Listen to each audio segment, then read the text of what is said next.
Kukholakala ukuthi ukumba ezimayini ngokungemthetho yikho okuholelele ekutheni kuvuze iGas kwase kuphangalala abantu abayishumi nesikhombisa okukhona kubo nezingane zintathu emjondolo iAngelo ngaseBorksburg eMpumalanga yeGoli. UMengameli uCyril udlulisa amazwi enduduzo emndenini elahlekelwe wanxusa nokuthi kwenziwe uphenyo olunqala ukuhlonza imbangela yalesihlakalo.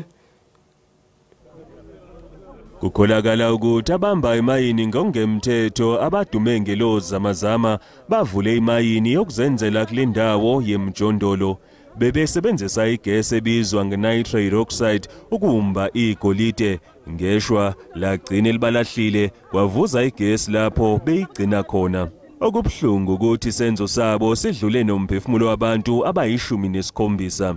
Sikhuluma nje lona wesifazana odabuka eMozambique usemanzini kwazise ayisikhombisa amalungu omndeni wakhe ahishwe iGas endela koyise mkhulu.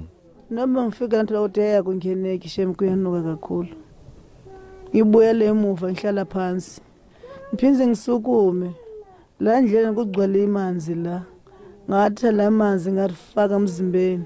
Ngangena phakathi. Ngithola ukuthi la ndleleni abantu bashonile. Umkhandlu waseTshwane wethembisa ukuthi uzongenelela ukulekelela izisulu. The family with the 6 members that have passed on, they are from Mozambique and they were pleading for assistance. So we are going to be contacting the embassy to see how they can assist.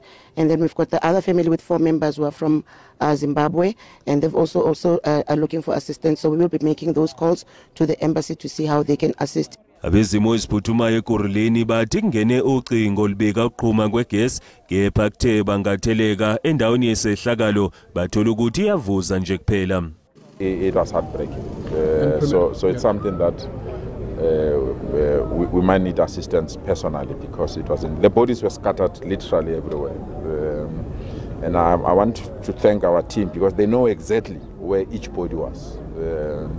And they know exactly how that particular body arrived where it was. It's now time to go straight through the office of the president and say, we need help. We need action here. The communities that are here are desperate for that type of protection.